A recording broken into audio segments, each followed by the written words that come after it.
Well, speaking of Uyghur culture, as I understand, it's getting incredibly difficult for Uyghur culture to exist in Xinjiang, from traditional neighborhoods being physically torn down to bans on traditional Uyghur practices.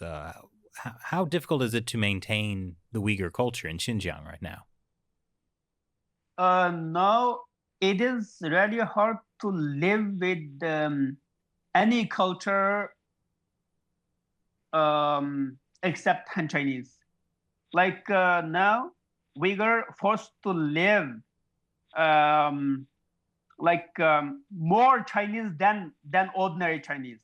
For example, that in I have lived in Chinese provinces for 11 years, and I know what Chinese culture is. But the problem is, like Chinese in Chinese provinces, they don't practice traditional Chinese culture. They are living in their modern life, most of them. But in Uyghur region, people forced to practice traditional Chinese culture. Nobody practice anymore. For example, that like the students, when teacher come into the classroom, the students should bow to him as a Chinese way, like this. Like, it's absurd because the Chinese don't practice this culture in Shanghai and Beijing. And another thing that like traditional culture showed to the parents, and but Uyghur will not, and they force Uyghur to bow their parents.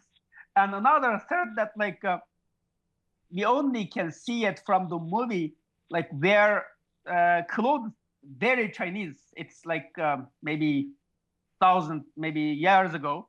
Like Uyghur forced to wear that kind of clothes. Even Chinese don't wear.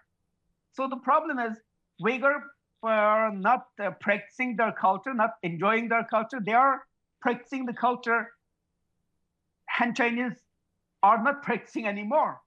And like Chinese government forced Uyghur live as Chinese, but not as the modern Chinese, live as the ancient Chinese.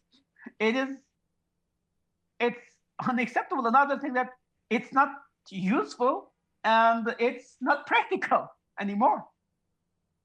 Well, as I understand it, it was this assault on Uyghur culture that sort of motivated you to actually move back to Xinjiang to teach a Uyghur kindergarten. Can you tell us a bit about why you did that? Yeah, I was a university professor in a Chinese university in Gansu provinces. After I had a baby, and I think that I should, if I stay in the Chinese province, I cannot teach my kid Uyghur because all of them are Chinese. I cannot like teach him very well. And because of this, I moved back to my hometown, Urumqi.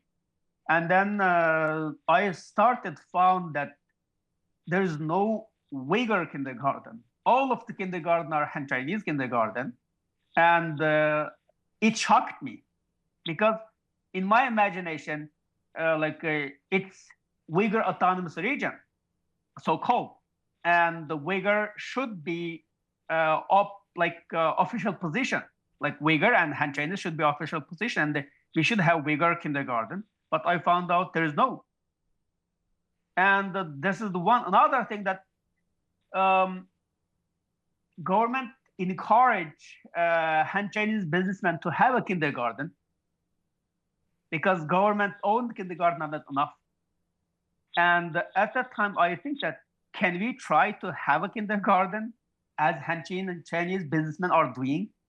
And if it's beneficial, if it's like possible for like, because at the time, I believe that I'm holding Chinese ID card and I'm a Chinese citizen.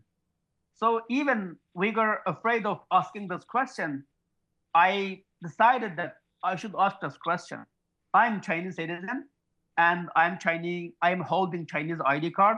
I should ask that, should I have a chance to have a kindergarten as Chinese like businessmen do? And for example, I know that Chinese kindergarten in Suzhou, in Shanghai, they have international kindergarten. Like we teach English and Chinese. And I talk to my friends and I write the petition to the government that can we have a kindergarten like that, keep our language, Uyghur, and to teach English and teach Chinese at the same time? And can we do this? We applied for the government, the Urumqi municipality, but rejected that. They rejected. Look, you shouldn't have a mother language kindergarten. Like, you should have a Chinese only. And then we started our campaign that it's like, first we promoted that it's illegal. Yes, it's depending on Chinese constitution, like provision 4, it's illegal. Depending on Chinese like law of education, it's illegal. And I said, it is illegal. It's our legal rights to have Uyghur at the kindergarten and teach Uyghur kids in Uyghur. It's our legal right. Why we couldn't have?